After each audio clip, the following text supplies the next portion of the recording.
오늘 우리에게 주시는 하나님의 말씀은 룻기서 1장 6절로 18절, 2장 17절로 19절까지의 말씀입니다. 긴 본문이지만 한 절씩 교독하도록 하겠습니다.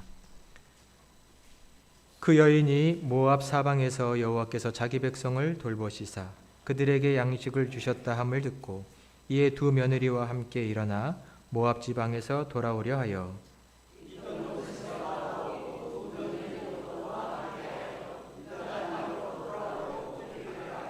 나오미가 두 며느리에게 이르되 너희는 각기 너희 어머니의 집으로 돌아가라. 너희가 죽은 자들과 나를 선대한 것 같이 여호와께서 너희를 선대하시기를 원하며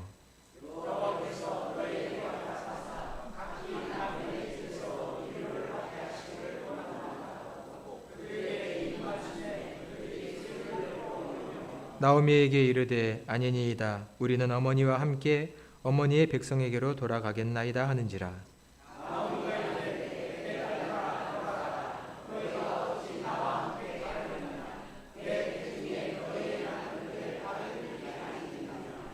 내 딸들아 되돌아가라. 나는 늙었으니 남편을 두지 못할지라. 가령 내가 소망이 있다고 말한다든지 오늘 밤에 남편을 두어 아들들을 낳는다 하더라도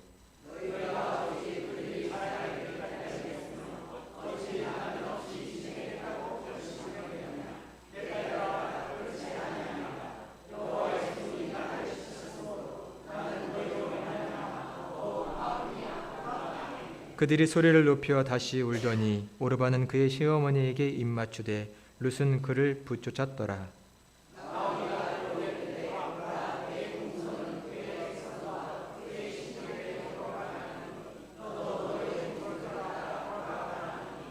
룻이 이르되 내게 어머니를 떠나며 어머니를 따르지 말고 돌아가라 강권하지 마옵소서. 어머니께서 가시는 곳에 나도 가고 어머니께서 머무시는 곳에서 나도 머물겠나이다. 어머니의 백성이 나의 백성이 되고 어머니의 하나님이 나의 하나님이 되시리니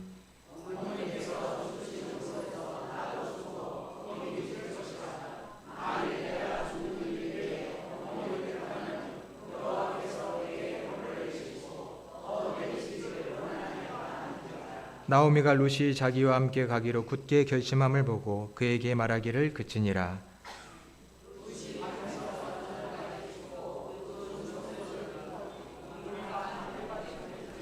그것을 가지고 성읍에 들어가서 시어머니에게 그 주운 것을 보이고 그가 배불리 먹고 남긴 것을 내어 시어머니에게 드리매 시어머니가 그에게 이르되 오늘 어디서 주었느냐 어디서 일을 하였느냐 너를 돌본 자에게 복이 있기를 원하노라 하니 룻이 누구에게서 일했는지를 시어머니에게 알게 하여 이르되 오늘 일하게 한 사람의 이름은 보아스나이다 하는지라. 아멘. 할렐루야. 오늘도 주님의 말씀이 우리에게 새 믿음과 결단 주시기를 간절히 축원합니다. 오늘은 어버이 주일입니다. 그래서 예배당에 들어오시는 길에 우리 부모님들께 카네이션을 하나씩 달아드렸습니다. 자녀들을 위해서, 가정을 위해서 일평생 열심히 헌신하고 수고하신 모든 부모님들께 깊은 존경과 감사의 마음을 드립니다. 오늘은 효에 대해서 말씀을 나누려고 하는데 그 전에 먼저 어버이 주일에 대한 유래를 잠깐 말씀드려 보려고 합니다. 어버이날보다 어버이 주일이 먼저 시작되었습니다. 19세기 초 미국의 버지니아 주에서 웹스터 교회라는 곳이 있었습니다. 거기에서 26년 동안 한 교회의 교사로 열심히 헌신한 자비스라는 부인이 계셨는데 그분이 하나님의 부름을 받은 다음에 교회 학교에서 그분께 배운 제자들이 그 스승을 기억하며 그 선생님을 기억하며 추모 모임을 열었습니다. 그리고는 그 선생님의 딸인 안나를 불러서 그 어머니에 대한 이야기를 들으려고 했습니다. 그리고 추모 모임에서 그 딸이 나와서 어머니에 대한 얘기를 시작하려고 할 때 이 가슴에 어머니가 좋아하셨던 카네이션을 달고 나온 겁니다. 그때부터 어머니를 기억하고 부모님을 기억할 때 가슴에 이 카네이션을 다는 것이 그 지역의 문화가 되었습니다. 근데 그 점점 퍼져나가면서 1914년 미국 국회는 5월 둘째 주일을 어머니 주일로 정해서 지키게 한 겁니다. 그 문화가 한국에서는 1930년대 구세군에 의해서 처음으로 어머니 주일이라는 이름으로 지켜지기 시작했습니다. 그것이 조금 확장되어서 1955년에는 이승만 대통령이 우리나라의 어머니 날을 정했지요. 어머니만 부모님은 아니잖아요. 그래서 그것이 더 넓어져서 1974년도에는 어버이날로 기념하여 지키게 된 것입니다. 하지만 이 부모님에 대한 사랑과 은혜를 기억하는 그리고 이 카네이션을 다는 것은 교회에서 시작된 일입니다. 처음에는 부모님이 살아계실 때는 부모님께 감사하는 사람은 빨간색 카네이션을 달았고요. 부모님이 먼저 하늘나라에 가신 성도들은 하얀색 카네이션을 달았다고 합니다. 근데 그런 것이 조금 바뀌어서 지금은 부모님들께 감사하는 마음으로 달아드리고 있지요. 어버이 주일을 맞이하면 우리는 딱 한 가지입니다. 부모님의 은혜를 기억하고 효도할 것을 결심하는 겁니다. 다른 건 없습니다. 우리 신앙인은 모두 효자, 효녀가 되어야 합니다. 왜인가요? 하나님께서 그렇게 명령하셨기 때문입니다. 오늘 어버이 주일을 맞이해서 아까 교동문에 보면 내 부모를 공경하라 라는 하나님의 말씀이 너무나 많습니다. 여러분이 다 아시듯 10계명 중에 5번째 계명 1부터 4까지는 하나님과 인간의 사이를 말한다면 6번째부터 10개까지는 인간과 인간의 관계를 말하는 계명인데 그 중에 첫 번째가 뭔가요? 내 부모를 공경하라 입니다. 모든 인간의 관계와 윤리 속에 가장 기본이 되는 것은 부모 공경이라는 말씀이지요. 부모를 공경하라. 그것도 못하는 인간이 뭘 할 수 있겠습니까? 부모를 공경하라. 이것은 하나님이 인간에게 두신 가장 기본적인 명령이고 윤리입니다. 어버이 주일을 맞이해서 우리는 먼저 부모님의 은혜를 알아야 하고 기억해야 할 것입니다. 가끔 철없는 자녀들이 어머니나 아버지한테 혼을 낼 때 이런 말을 할 때가 있습니다. 아니 엄마 아빠가 내게 해준 게 뭐가 있다고 큰 소리를 치시는 거예요? 배은망덕입니다. 자기를 돌보지 않고 자식을 사랑해주는 사람은 부모밖에 없는데 자식이 부모의 은혜와 사랑을 모르면 이딴 말을 하는 겁니다. 혹 이런 말을 하신 분이 계시다면 회개해야 하고 이런 어리석은 자녀의 말로 상처 입은 부모님들이 계시다면 모든 자녀들을 대신해서 용서를 구합니다. 부모의 은혜를 몰라서 그렇습니다. 부모의 은혜를 알면 효도하지 않을 수 없는 거죠. 오늘 본문을 통해서 효에 대한 말씀을 함께 나누기를 원합니다. 오늘 본문은 룻기서입니다. 지금으로부터 약 3000년 전 유대 땅에는 큰 흉년이 들었습니다.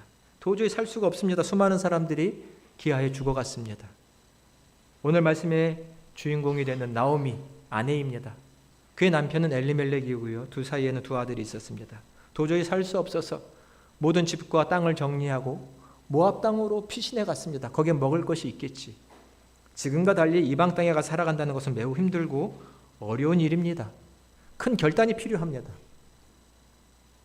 그렇게 큰 결심을 가지고 모압 땅으로 이사를 했는데 얼마 있어서 그만 남편 엘리멜렉이 죽었습니다. 어찌 이런 일이 있습니까? 이 나오미는 혼자 두 아들을 이방 땅에서 키워야 합니다. 어찌저찌 열심히 수고하고 헌신해서 두 아들을 키워서 결혼까지 모압 여인과 시켰습니다. 더 황망한 일이 일어났지요. 그만 두 아들이 죽은 겁니다. 정말 이런 일이 어디 있을까요? 내가 과부였는데 갑자기 내 며느리들도 과부가 되어 그 집에는 과부밖에 안 남았습니다. 이 나오미의 마음은 어떤 걸까요? 이 앞길이 구말리 같은 이 며느리들을 어떻게 해야 될까? 나무이는 마음을 먹고 이 며느리들을 처가로 돌려보내야겠다, 친정으로 돌려보내야겠다고 생각을 했습니다. 오늘 본문 8절의 말씀을 같이 한번 봉독해 보겠습니다. 나오미가 두 며느리에게 이르되 너희는 각기 너희 어머니의 집으로 돌아가라. 너희가 죽은 자들과 나를 선대한 것 같이 여호와께서 너희를 선대하시기를 원하며. 아멘. 나오미도 혼자 살아가는 것은 쉬운 일이 아닙니다. 남편도 없고요, 두 아들도 없습니다. 그나마 며느리들이 나를 챙겨주기도 하고 도와주기도 했는데, 이 관계는 어머니와 딸 같은 관계입니다. 가까운 관계가 되어버렸습니다. 같은 처지입니다. 그냥 시어머니가 아니고요, 나오미는 이 두 며느리의 엄마 같은 자들입니다. 딸같이 여겨집니다. 앞으로 살아갈 날이 더 많은 애들인데 내가 그 옆에 붙어 있으면 짐밖에 더 되나? 시어머니 모시고 있는 여자를 누가 데려가겠는가? 이게 어머니의 마음이고 부모의 마음인 거죠. 내가 이 애들의 앞길을 막아서는 되겠는가? 남편도 아들도 없이 살아가는 나오미의 삶이 막막하고 알 길 없지만은 그래도 이 두 며느리는 딸처럼 생각하다 보니까 돌려보내는 게 맞는 겁니다. 부모님은 자식을 위해서라면 늘 어려운 길을 선택하는 분이죠. 자기를 돌보기보다는 자식을 위한 선택을 합니다. 이것이 부모입니다. 근데 부모가 내게 해준 게 뭐가 있냐고? 말하는 은혜를 모르는 자식은 되어서는 안 될 겁니다. 여러분, 꼭 먹고 알 먹고 이런 말 아세요? 그 말의 뜻도 아신가요? 꽁 암컷은 까투리라고 하죠. 알을 낳으면 10개에서 15개 정도 납니다. 열심히 품지요.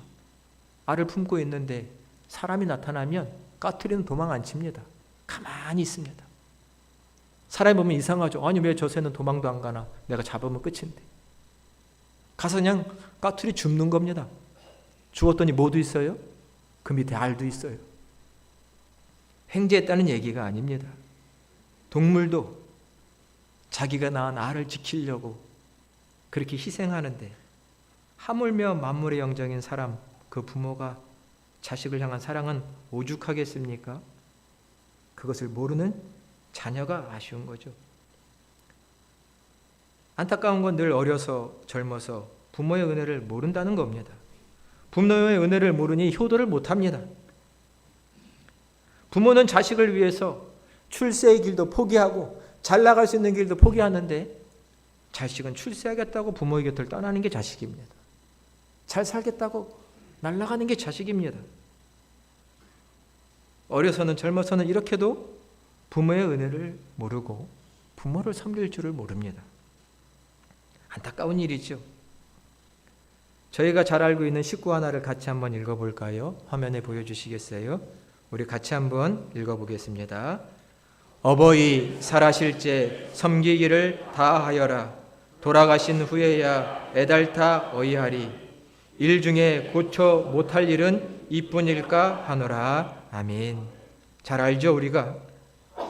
어버이 살아실제, 살아 계실 때 섬겨야 합니다.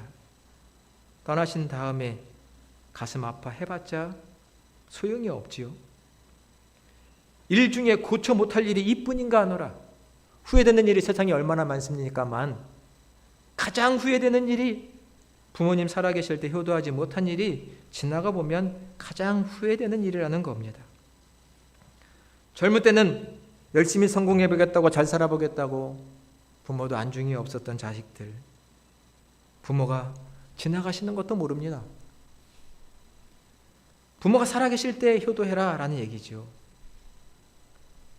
부모가 살아계실 때 은혜도 알고 효도도 한다면 그 사람이야말로 참으로 행복한 사람인 줄로 믿습니다. 은혜를 모르면 죄송하지만 회개해야 합니다. 효도 못했으면 돌이켜 감사를 표현해야 합니다.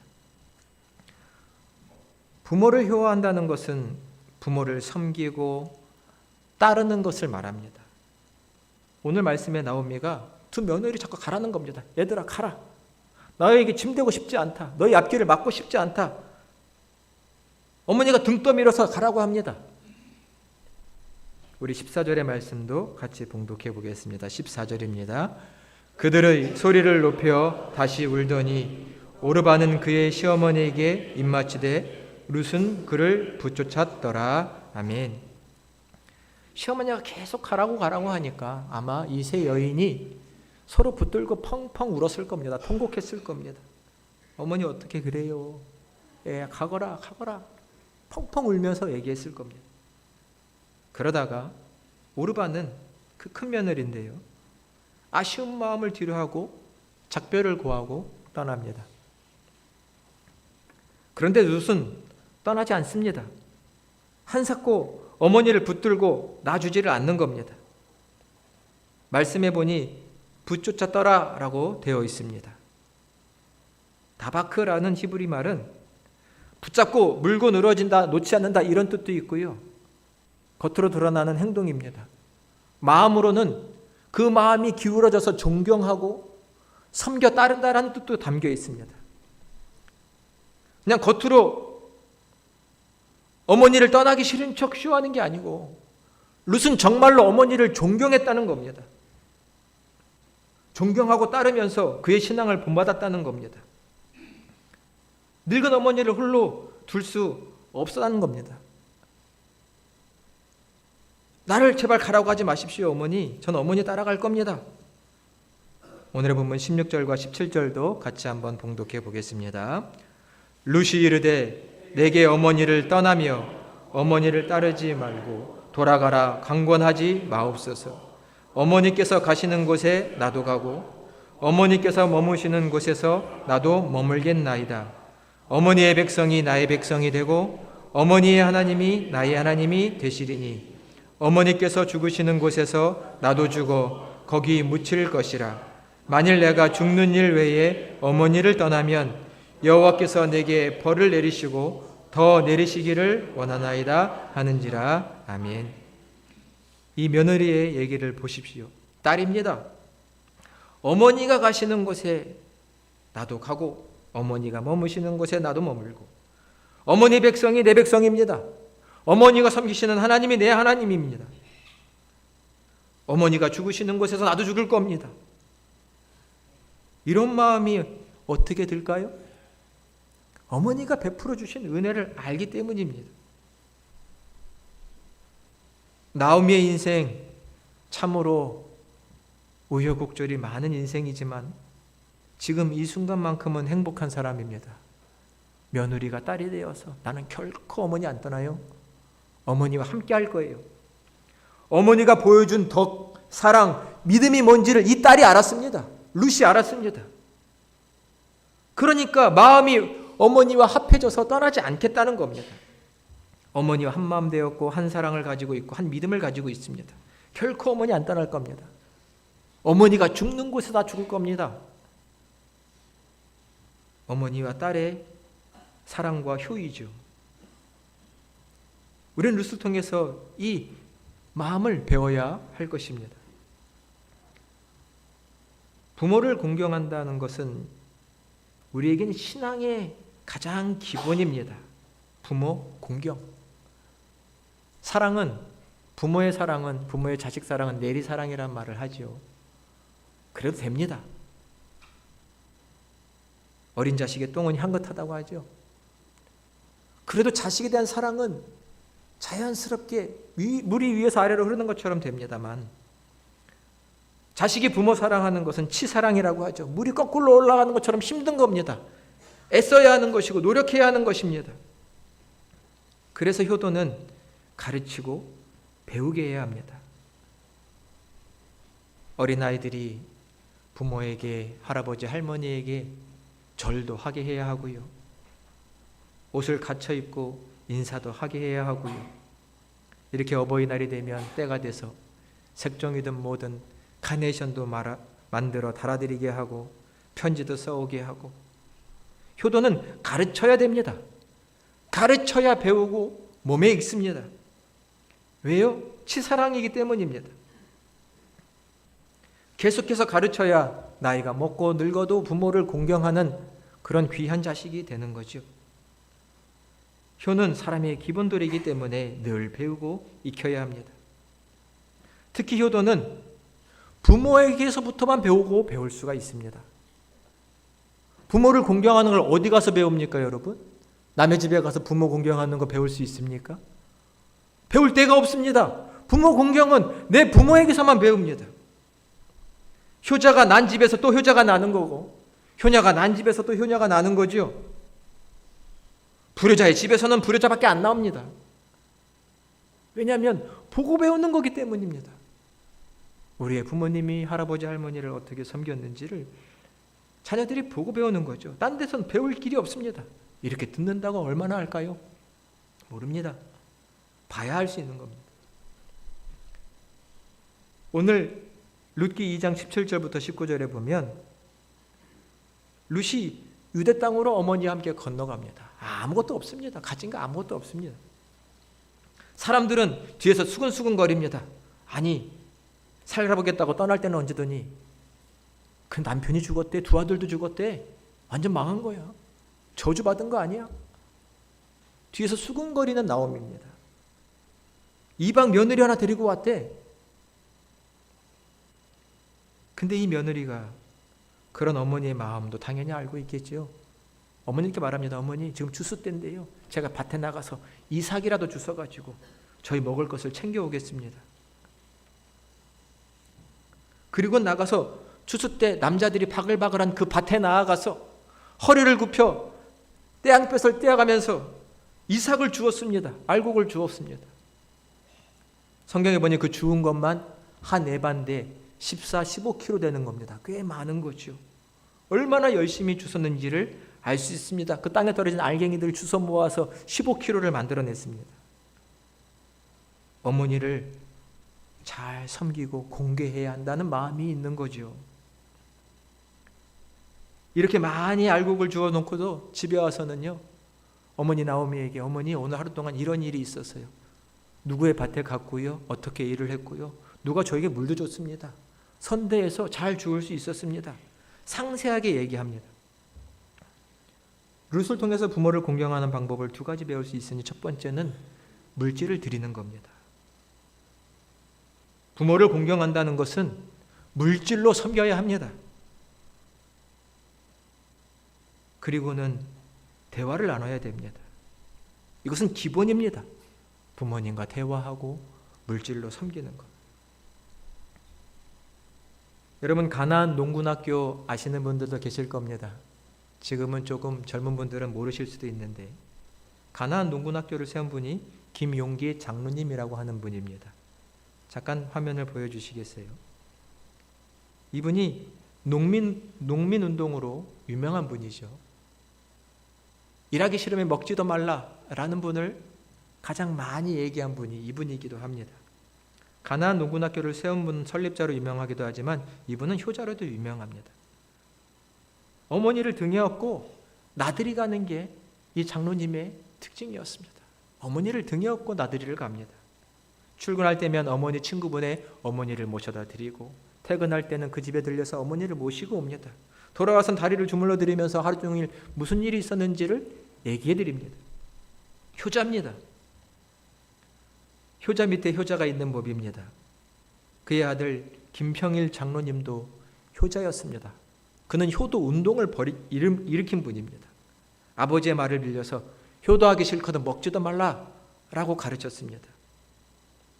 그분이 효를 강조하면서 효도 10계명을 만들었는데요. 제가 한번 여러분하고 나누고 싶습니다. 첫 번째, 신앙생활을 하시도록 해드려라. 이것은 단순히 부모님이 신앙 갖도록 전도해라 이런 얘기가 아닙니다. 나이 드신 부모님이 교회를 끝까지 나가시고 예배를 잘 드리실 수 있도록 도우라는 겁니다. 목회를 하다 보면 가끔입니다. 가슴 아픈 일이 있습니다. 노년에 아주 노년에 교회를 가고 싶은데 가지 못하는 우리 권사님, 장로님들이 계십니다. 거동이 불편하시고 기운이 없으시니 교회 가고 싶은데 못 가시는 겁니다. 일평생 50년, 60년, 70년 교회 갔고 예배드리고 찬송 부르고 기도했는데 내 마지막 때에 교회를 가고 싶은데 못 가시는 겁니다. 자녀가 교회를 안 다니고 자녀한테 말을 꺼내자니 미안하고 이미 짐이 된 것 같은데 교회까지 데려달라고 말하기가 어려우신 거죠. 자식이 알아서 부모를 모시고 교회 가야죠. 우리 부모님 평생 예수님 믿고 살았는데 마지막 때 교회 가서 찬송 부르고 예배하고 기도할 수 있도록 자식이 알아서 모시고 가야죠. 부모가 입을 떼기가 어려운데요. 알기 때문에 장로님은 이 효도 10계명에 부모님이 신앙생활 하시도록 잘 해드리라는 겁니다. 제가 조금 더 말씀드려보면 우리 자녀들이 이런 효를 배우도록 가르쳐 주셔야 됩니다. 어버이 주일날 물론 자녀들이 맛있는 것도 사주고 좋은 데도 구경시켜주면 좋죠. 하지만 어버이 주일이라도 얘야 나랑 교회 가자 하면서 내가 섬기는 교회를 한번 발걸음하고 자녀들 얼굴도 서로 알아서 나중에 그 자녀가 부모님 모시면 알게도 하고 이렇게 하면 결국 우리가 예수님 믿는 삶이 끝까지 지켜질 것입니다. 이게 효입니다. 두 번째는 뭔가요? 묻는 말에 대답을 잘하고 말씀을 잘 들어드려라. 어머니 아버지 말씀이 길다고 잘라먹지 마십시오. 한 말 또 하신다고 누구에게 말합니까? 자식에게 말하지. 나이가 드시면 말할 상대가 없어집니다. 묻는 말에 성심껏 대답해야 합니다. 궁금하신 게 뭐가 있겠습니까? 자식 관련된 것밖에 없죠. 대답을 정성껏 잘해드려야 합니다. 3번도 참 중요합니다. 표정을 밝게 하고 웃음을 잃지 말라. 부모는 자식은 부모 얼굴 잘 안 봅니다. 그냥 가끔 보죠. 근데 부모는 뭐 하나요? 자식 얼굴만 봅니다. 걱정이 없나? 근심이 없나? 자식 표정, 눈빛만 보는 거죠. 근데 그 부모 앞에서 오만상을 다 찌푸리고 힘들다고 하고 해드리는 것도 없으면서 부모님 마음에 근심과 걱정을 더 해드리려고 합니다. 표정을 밝게 웃으면서 부모님을 대해야 할 것입니다.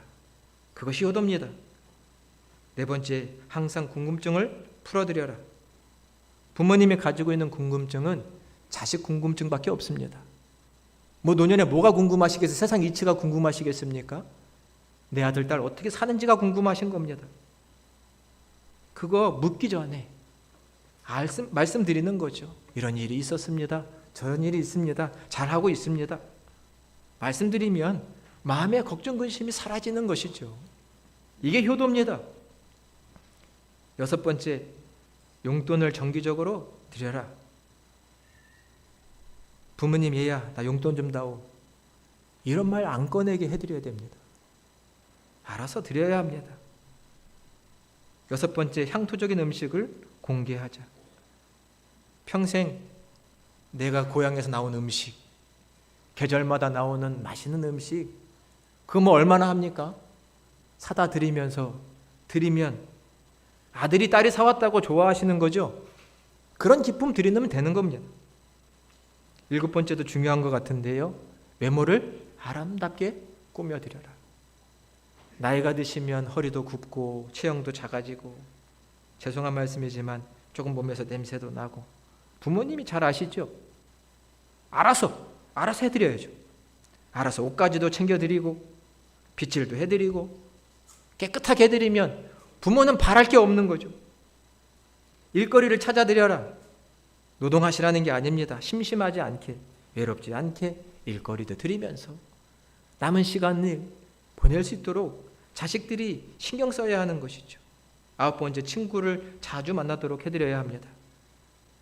말동무가 필요하십니다. 나이가 드실수록 만나서 얘기할 사람이 없어요.